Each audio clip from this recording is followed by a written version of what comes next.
다음으로 학생 여러분이 프로그래밍을 할 때 자주 하는 실수 혹은 가지고 있는 편견에 대해서 이야기를 하고 이걸 극복하기 위한 소프트웨어 공학적인 요소를 설명하겠습니다.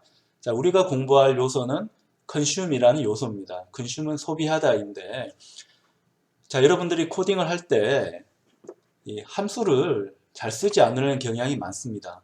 또한 함수가 굉장히 많아졌는데 클래스 만들기를 싫어합니다. 컴퓨터는 원래 설계된 게 절차적으로 계산을 하도록 설계가 되어져 있습니다. 그래서 순차적으로 계산을 하다 보니까 우리가 코딩을 할 때도 컴퓨터에 맞추어서 계산 절차들을 순서대로 계속 나열하려는 경향이 많습니다. 그리고 반복되는 부분이 생기면 컨트롤 C, 컨트롤 V에서 카피 앤 페이스트해서 붙여넣기로 코드를 작성하는 경우가 빈번합니다. 근데 그렇게 해서는 전문적인 프로그래머, 경험이 있는 초급 프로그래머가 되기 굉장히 어렵습니다. 그래서 여러분들은 프로그래밍을 할 때 과도할 정도로 클래스나 함수를 많이 만들어야 됩니다. 많이 소비를 해야 됩니다. 그래서 여러분이 하는 실수들을 보면 메인문 안에 모든 세부 코드를 집어넣는 경우가 많습니다. 그러다 보니까 메인문 코드 줄수가 굉장히 커지고 길어집니다. 진짜 초짜가 짠 코드를 보면 메인문이 엄청나게 큽니다. 하지만 전문가가 짠 부분, 전문가가 짠 코드를 보면 메인문은 굉장히 짧아요. 몇 줄 되지 않습니다. 그럼 나머지 코드는 어디 들어가 있는가 하면 클래스나 함수에 들어가 있습니다. 왜 우리가 과도할 정도로 클래스나 함수를 소비해야 될까요? 자, 우리가 코드를 짜다 보면 분명히 반복되는 부분, 공통되는 부분이 생깁니다. 근데 우리가 처음에 코드 개발할 때는 어디가 반복되고 공통될지 알기가 어려운 경우가 있습니다. 그래서 우리가 코드를 작성할 때 클래스나 함수를 계속 만들다 보면 어느 순간에 나한테 떠오르는 생각이 있습니다. 아, 이 부분이 공통됐구나. 이 공통되는 부분이 저절로 찾아지기 때문에 공통되는 기능을 내가 사용하고자 할 때는 이제는 새롭게 코드를 작성한다거나 컨트롤 C, 컨트롤 V 할 필요 없이 클래스의 함수 호출이나 일반적인 함수 호출로 이 공통되는 부분에 대한 기능을 교체를 해줄 수가 있습니다. 편하게 우리가 코딩을 할 수 있는 거죠. 그리고 코드를 짜다 보면 이제 함수들이 많아집니다. 함수가 많아지면 이 함수가 어떤 기능인지 알기가 어렵습니다. 그렇게 될 경우에는 클래스, 좀 객체 지향을 처음 배우고 처음 공부하다 보면 클래스를 만드는 게 어색한 경우가 많은데 우리가 자꾸 해봐야지 실력이 늡니다. 그래서 함수가 많아지게 되면 체계화를 위해서 클래스를 꼭 만듭시다. 초보자가 한 코딩을 다시 보겠습니다. 초보자가 한 코딩은 메인문 안에 내가 짜고 싶은 코드를 다 집어넣습니다. 근데 이렇게 하면 안 되고 함수를 계속 만들어야 됩니다. 함수를 만들어서 필요한 함수들을 잘 정의를 해둬야 됩니다.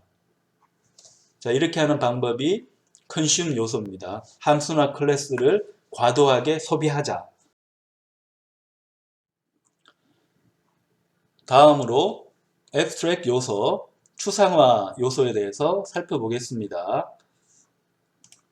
코드 개발할 때 초짜가 하는 실수 중에 하나가 변수 이름을 너무 간단하게 붙입니다. 예를 들면 A, B, C 혹은 A1, A2, A3 이렇게 붙이게 되는데 지금은 내가 코드를 작성을 한 시점이기 때문에 이 변수가 어떤 의미인지 내가 잘 기억하고 있습니다.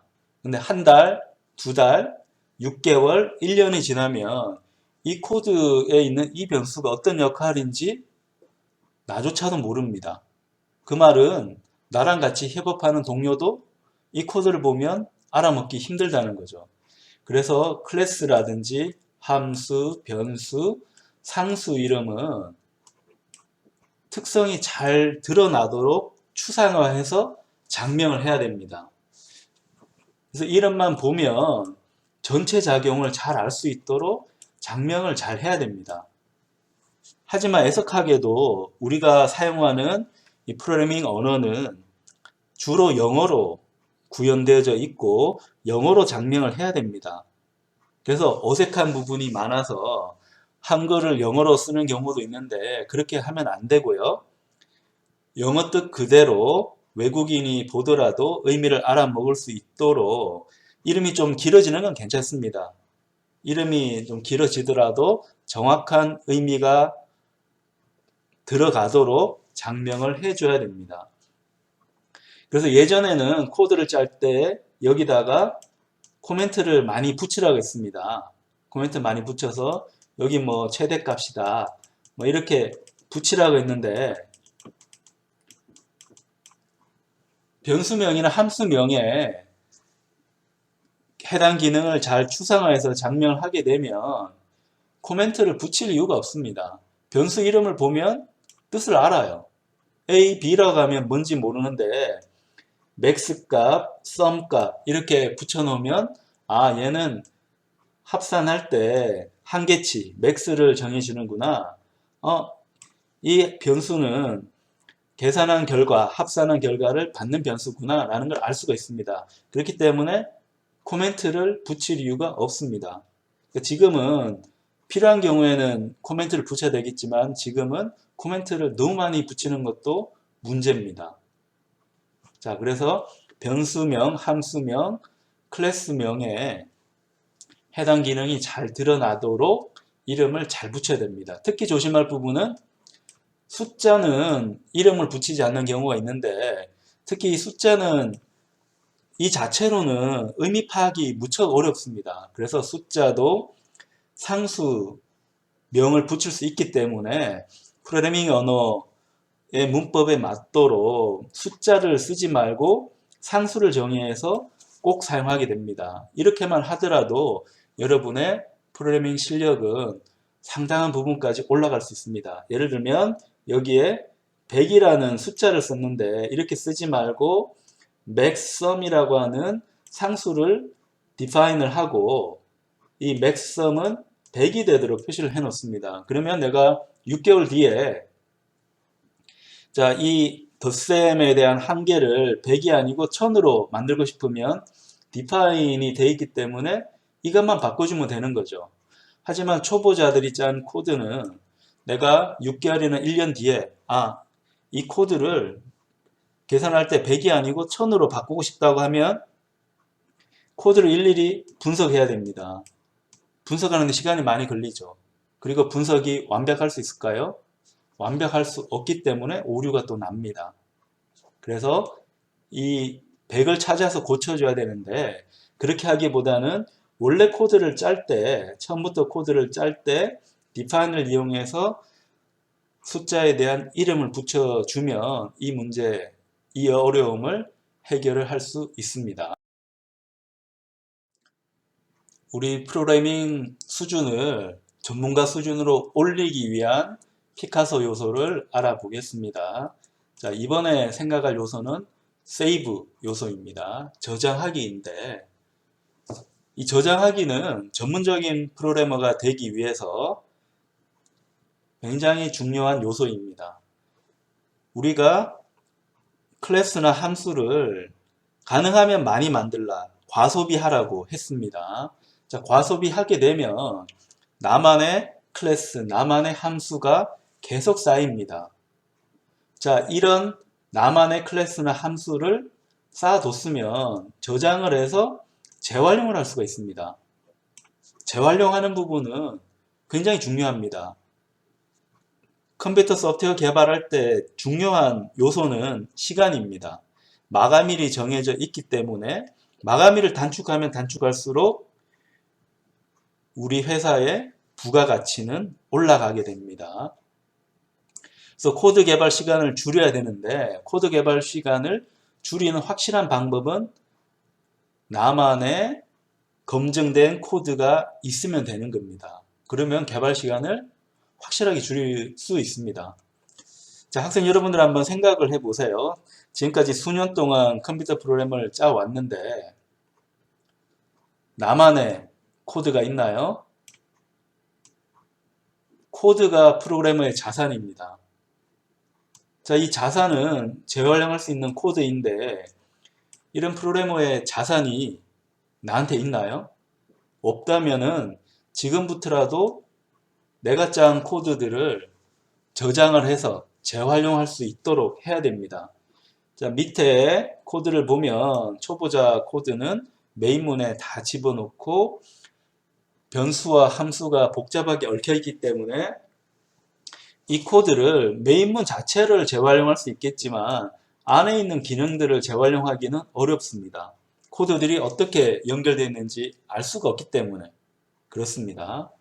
하지만 우리가 함수 형태로 기능을 분리를 해둔 상태고 그 다음에 sum이나 output을 우리가 자주 사용한다고 하면 이런 함수들을 정의는 라이브러리화 해서 라이브러리로 만들어도 되고 아니면 헤더 파일에 집어넣어도 됩니다. 그래서 이런 헤더 파일이라든지 라이브러리를 많이 만들어서 필요할 때마다 재활용을 하면 그 다음에 내가 비슷한 프로그램을 개발한다고 하면 sum이나 output에 대한 개발은 필요 없죠. 왜? 지난번에 이미 개발을 해뒀고 검증을 해서 쉽게 편하게 쓸 수 있도록 라이브러리화 했기 때문에 나는 지금 코드 개발할 때 편하게 코딩을 할 수 있습니다. 그러면 라이브러리만 include 해서 내가 필요한 sum, 내가 필요한 출력, output 이것만 적절하게 호출을 해주면 코드 개발은 끝나는 겁니다. 정리하자면 자 우리가 코드 개발할 때 정말 힘듭니다. 개처럼 벌어서 정승처럼 쓰자 라고 하는 속담이 있듯이 자 우리도 개처럼 이 코드를 열심히 개발하고 저장을 해서 정승처럼 편하게 사용을 해서 이 소프트웨어 개발 능력을 한 단계 올리도록 합시다. 전문가로 가는 중요한 요소 한 가지를 또 소개하겠습니다. 쉐어 요소입니다. 공유하기인데요. 우리가 만든 클래스나 함수 아니면 애플리케이션 전체 자 이런 코드는 나 혼자 갖고 있을 필요가 없는 시대가 됐습니다. 활발하게 공유하고 다른 사람이랑 협업을 해야 됩니다. 대한민국이 소프트웨어 분야에 최고 수준으로 올라가기 위해서는 공유와 협업을 활발히 해야 됩니다. 이제는 소프트웨어 개발자도 많고 개발하기 위한 오픈소스 굉장히 많습니다. 그래서 나만 보유한 코드는 더 이상 중요하지 않습니다. 이 코드가 아무리 좋다 하더라도 제3자가 볼 때는 좋은지 나쁜지도 알 수 없고 코드에 버그가 있을 수도 있고 아니면 저 코드에 해킹을 가정한 뭔가 나쁜 짓을 하는 그런 기능들이 숨어 있을 수도 있기 때문에 나만 쓰는 코드는 더 이상 중요하지 않는 시대가 됐습니다. 그래서 오픈소스화 해서 우리가 갖고 있는 코드를 공개를 해야 되고 협업할 수 있도록 클라우드에 올려놓을 필요가 있습니다. 자, 내가 코드를 짜서 이렇게 갖고 있다 하더라도 이 코드는 진화를 해야 되고 공유를 해야 됩니다. 자, 그런 부분을 도와주는 사이트 중에 하나가 마이크로소프트가 인수한 GitHub이라는 사이트가 있습니다. 이 GitHub이라는 사이트는 프로그래머들이 소스 코드를 공유하고 협업을 할 수 있도록 도와주는 굉장히 유용한 틀이 되겠습니다. 그래서 GitHub과 같은 기능을 이용을 하면 우리 코드를 자유롭게 편리하게 공유할 수 있습니다. 근데 이런 오픈소스 활동, 코드는 왜 공유를 해야 될까요? 나만 갖고 있어도 되는데 나는 남의 걸 쓰지만 내 거는 남한테 굳이 줄 이유가 있을까요? 이 소프트웨어를 잘하는 회사일수록 이 오픈소스 활동은 중요한 요소로 이제 다가가고 있습니다. 개발자한테 오픈소스 활동은 굉장히 중요하게 다가가는데, 현재 우리가 코드 짤 때 이 사람이 코드를 잘 짜는지 잘 못 짜는지는 프로젝트에 참여했는지 그 여부 가지고 판단하는 경우가 많습니다.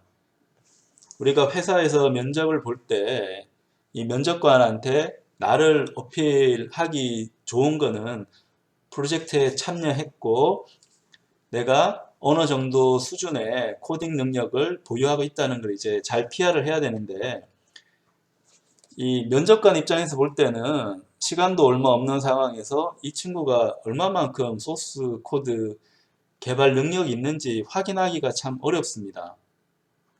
시간은 짧게 주어져 있고, 그 다음에 이 면접을 보기 위해서 갖고 온 지원자의 서류는 많아요. 이 상태에서 제대로 능력 검증이 어렵기 때문에 코딩에 대한 시험도 보긴 하지만, 그런 부분보다 더 편하게 이 개발자의 역량을 볼 수 있는 것은 오픈소스 활동을 얼마나 했는가입니다.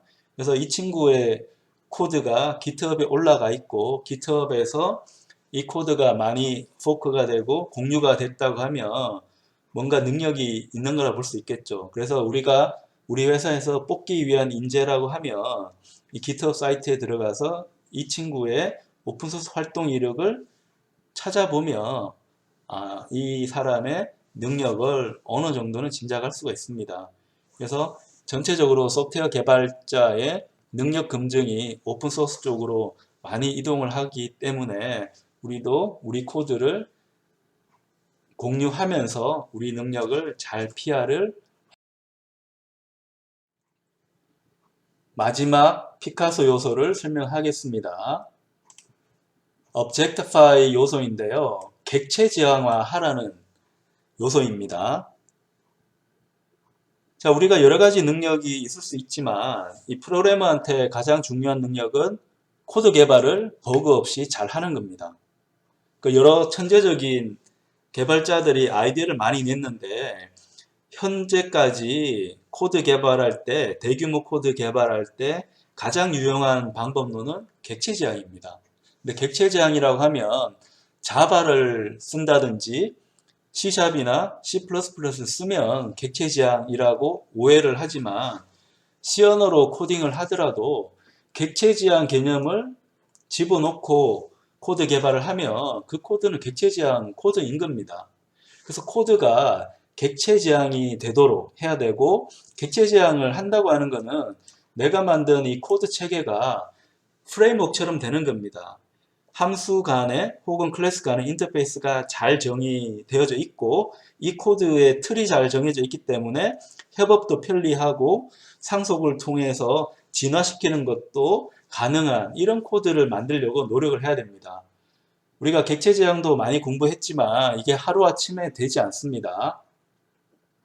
그래서 함수 집합들, 함수들을 체계적으로 구성을 해야 됩니다. 내가 만든 함수를 코드를 짜면 짤수록 계속 업그레이드를 시켜 나가야 됩니다. 그걸 하기 위한 가장 좋은 방법이 객체 지향이라는 거고, 객체 지향은 클래스라는 개념이 꼭 들어갑니다. 클래스 개념을 이용해서 상속까지 고려해서 우리가 코드 설계를 해줘야 됩니다. 그러니까 객체 지향을 한다고 하는 것은 코드를 순차적으로 실행시킨다기보다는 클래스라고 하는 이 객체의 실행에 전적인 임무를 부여를 하는 겁니다. 그래서 필요할 때마다 객체를 호출을 하는 겁니다. 객체 호출을 하면 코드 실행에 대한 많은 부분은 객체가 담당하겠죠. 이름 그대로 객체가 전적으로 책임지도록 프로그래밍을 하는 것을 객체 지향이라고 합니다. 예를 들면 밑에 코드를 볼 수 있습니다. 여기에 있는 코드도 잘 짜여져 있는 코드이기는 하지만 썸이나 아웃풋이 밀접하게 연결되어 있다고 하면 이걸 함수들의 나열로 두기보다는 클래스 형태로 만들어줘야 됩니다. 클래스에 있는 멤버 펑션 혹은 메서드로 정의를 해서 내가 기능을 구현을 할 때 이런 식으로 변수들을 나열하기보다는 하나의 클래스, myMath라는 클래스를 정의하고 여기에 일을 온전히 맡겨서 썸을 하고 싶으면 썸 메서드를 호출하고 출력하고 싶으면 아웃풋 메서드를 출력을 해서 객체가 일을 할 수 있도록 만들어 주는 겁니다. 물론 여기에 있는 myMath라고 하는 거는 세이브를 해야겠죠.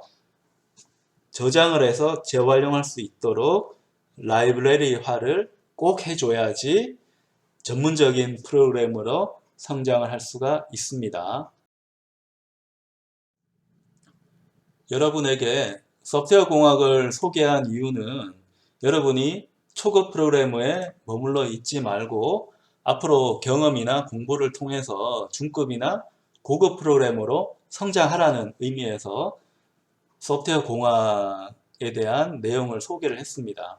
여러분들은 대학 생활을 하면서 초급 프로그래머 수준을 벗어나기는 좀 어렵습니다. 그래서 여러분이 열심히 노력을 해야 될 부분은 초급 프로그래머입니다. 근데 열심히 컴퓨터 프로그래머에 대한 학습을 해야 됩니다. 컴퓨터 프로그래머를 학습한다는 것은 하나라도 제대로 프로그래밍 언어에 대한 문법을 확실히 이해하고 개념 간의 비슷한 부분과 차이점을 잘 아는 겁니다. 그래서 시간만 나한테 주어져 있다가 하면 어떤 문제든지 답을 낼 수 있도록 훈련하는 게 대학생활에서 중요한 초급 프로그래머의 능력이 되겠습니다. 하지만 대학 때 이런 수준까지 공부했다고 해서 회사 나가서 게으름을 피우면 초급 프로그래머에 머무를 수밖에 없습니다. 코드는 어느 정도 짜지만 버그도 많이 생기고 협업도 하기 어려운 그런 프로그래머가 될 가능성이 있습니다. 그래서 열린 마음을 가지고 내가 가야 될 방향을 대학 때 정해야 됩니다. 열심히 해도 초급 프로그래머 벗어나기는 어렵지만 정말 시간을 많이 투자하면 초급 프로그래머를 벗어나서 중급으로 올라갈 수 있습니다. 그래서 코드를 짜다 보면 나만의 코드, 나만의 라이브러리, 나만의 프레임워크를 만들 수가 있습니다. 그래서 내가 일을 하면 할수록 코드 개발을 하면 할수록 나만의 코드 포트폴리오가 많이 쌓이게 되고 그렇게 되면 내 능력도 올라가지만 내가 속한 이 기관의 소프트웨어 개발 능력도 올라갑니다. 이런 코드들을 공유하고 같이 협업해서 쌓아간다고 해서 내 능력이 줄어들진 않습니다.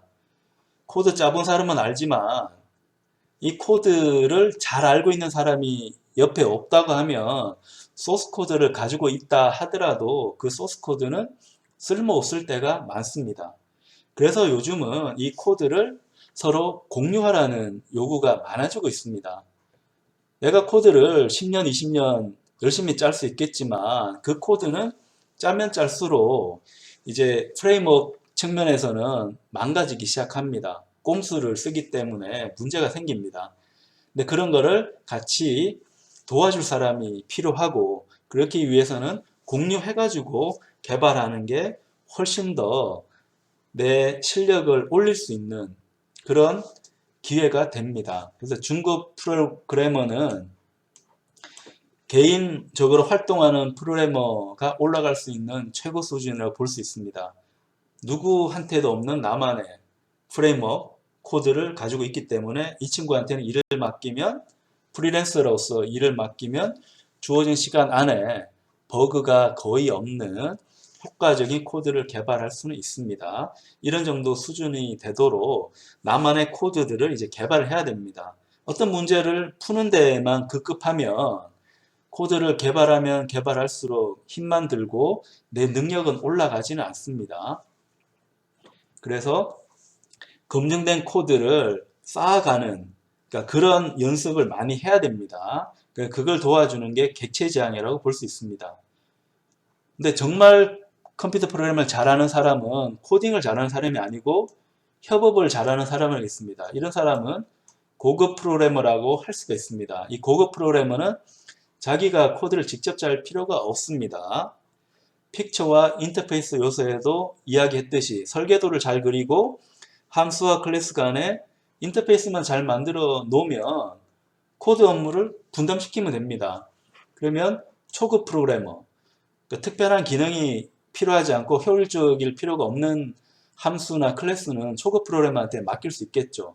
또 중요도가 높은 부분, 핵심적인 부분은 중급 프로그래머한테 맡길 수가 있을 겁니다. 이렇게 협업을 통해서 업무를 할 수 있는 능력이 고급 프로그래머의 요구가 됩니다. 그 다음에 고급 프로그래머도 자신만의 혹은 그 기관만의 프레임워크를 가지고 있는데 중급 프로그래머는 개인 수준의 프레임워크입니다. 하지만 고급 프로그래머는 이 프레임워크가 많은 사람들이 협업을 통해서 만들어지고 앞으로도 계속 업그레이드가 되어 갈 겁니다. 예를 들면 안드로이드 운영체제는 오픈소스화 되어 있는데요. 이게 거대한 프레임워크입니다. 이 프레임워크는 혼자 개발하지 않고 같이 협업을 통해서 앞으로도 계속 업그레이드 되어 갈 겁니다. 이런 설계를 할 수 있는 사람이 진정한 고급 프로그래머가 됩니다. 학생 여러분도 이런 수준까지 프로그램 실력이 올라갈 수 있도록 큰 길을 보면서 현재 수준은 초급에서도 초짜일 가능성이 큰데 내가 이 소프트웨어 산업에서 오랫동안 이제 버틸 수 있다고 하면 버틴다고 할 때 그냥 일만 수동적으로 하는 게 아니고 나만의 코드 포트폴리오를 쌓아간다는 관점에서 코딩 연습을 하고 프로그래밍을 하면서 협업의 기회를 계속 가지면 결국에는 고급 프로그래머까지 어떤 소프트웨어 회사가 좋은 회사인지 질문하는 경우도 있어서 좋은 소프트웨어 회사의 조건에 대해서 설명을 하도록 하겠습니다. 여기에 있는 이 세 가지를 진실되게 성실하게 실천하고 있는 소프트웨어 회사라고 하면 무조건 들어가서 5년, 10년을 버텨야 되는 회사입니다. 여러분 능력에 비해서 월급이 좀 적다 하더라도 이런 세 가지를 열심히 하고 있는 회사는 분명히 좋은 회사고 앞으로 이 사회에 큰 영향을 끼칠 좋은 소프트웨어를 개발할 회사입니다. 그래서 머물러 있으면서 그 노하우와 경험을 계속 쌓아가기 바랍니다. 첫 번째 요소는 버전 컨트롤 시스템이라고 해서 내가 코드를 오늘 열심히 개발한 다음에 퇴근할 때 소스 코드를 자기 PC에 그대로 둔다거나 USB에 담아간다거나 이런 회사는 좀 이상한 회사입니다. 코드 관리가 안 되는 회사거든요. 정상적인 회사라고 하면 코드 개발한 결과는 반드시 서버 쪽에 올려야 됩니다. 근데 회사 자체가 이 서버를 관리하는 경우는 없기 때문에 GitHub이라든지 다른 사이트를 통해서 소스 코드를 관리를 합니다. 그 소스 코드 관리하는 거를 버전 컨트롤 시스템이라 하는데 오늘 내가 짠 결과하고 내일은 기능이 더 붙거나 버그 수정하거나 하겠죠. 이런 결과들을 계속 쌓아가는 게 버전 컨트롤의 의미입니다. 그래서 코드를 어느 정도 개선하고 나면 매일매일 소프트웨어 실행 결과를 확인을 해야 됩니다. 확인해서 돌아가는지 안 돌아가는지 내가 원하는 대로 기능 수행이 되는지 물론 100% 완벽하진 않지만 내가 예상한 범위에서 코드 결과가 나오는지를 꼭꼭 확인을 해야 됩니다. 그래서 프로그래머뿐만 아니고 관리자도 이 기능을 테스트할 수 있도록 서버 쪽에 소스 코드가 올라가 있어야 되고요. 프로그래머의 선의를 믿는 회사는 좋은 회사가 아닙니다. 근데 이 말은 프로그래머가 나쁘다는 뜻이 아니고 자 코딩을 하다 보면 오늘 내가 짠 코드 며칠 뒤에 보면 나도 모를 때가 빈번합니다. 이런 측면에 프로그래머의 선의를 믿지 않는다는 겁니다. 나는 오늘 잘 짰으니까 앞으로도 잘 될 거야. 나는 이런 낙관론을 믿지 않습니다. 항상 버그는 생길 수 있습니다. 비관적이어야 될 필요가 있어요. 그래서 오늘 내가 짤 때 사용한 원본 코드하고 개선한 코드들을 다 관리할 수 있는 시스템을 꼭 확보하고 있어야 됩니다. 이걸 수작업으로 하는 회사는 버전 컨트롤 시스템을 수작업으로 하는 회사는 좋은 회사가 아닙니다. 두 번째는 이슈 트래킹 시스템이라고 해서 여기서 말하는 이슈는 버그입니다. 그러니까 버그가 생겼는데 버그가 생기면 이거 누가 수정할 건가? 자, 애매한 문제죠. 나는 하고 싶지 않습니다. 왜냐하면 골치 아프니까. 버그 수정하려면 코드 맥락을 다 봐야 되니까 어렵습니다. 근데 이런 버그 이슈가 생겼을 때 우리 팀이 다 공유해야 됩니다. 공유해야지 바보 같은 짓을 안 하거든요. 나뿐만 아니고 내 동료들도 바보 같은 짓을 안 할 수가 있습니다. 그래서 공유해야 되고 고칠 사람을 선임을 해야 되고 이 이슈가 해결됐는지 추적을 해야 됩니다. 그래서 소프트웨어에 대한 권한 책임을 명백하게 해주기 위해서는 이슈 트래킹 시스템이 있어야 됩니다. 이슈 트래킹 시스템도 손으로 메모지에 하는 게 아닙니다.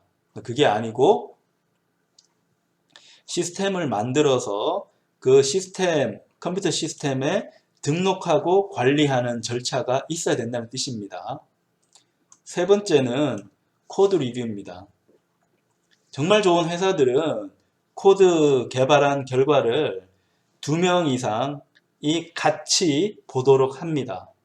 그래서 실행 결과는 똑같더라도 기능이 어떻게 수행되는지를 제대로 보기 힘든 코드는 다시 짜는 게 맞습니다. 그러니까 이런 결정하기는 참 힘들어요. 결과가 나오는데 다시 짜라고 하면 싫어할 가능성이 크지만 앞으로를 위해서입니다. 재활용을 하고 재사용을 하기 위해서는 좋은 코드를 만들어야 됩니다. 그러니까 보기 어려운 코드는 다시 짜야 되는데 그걸 어떻게 판단하는가 하면 제3자가 보면 됩니다.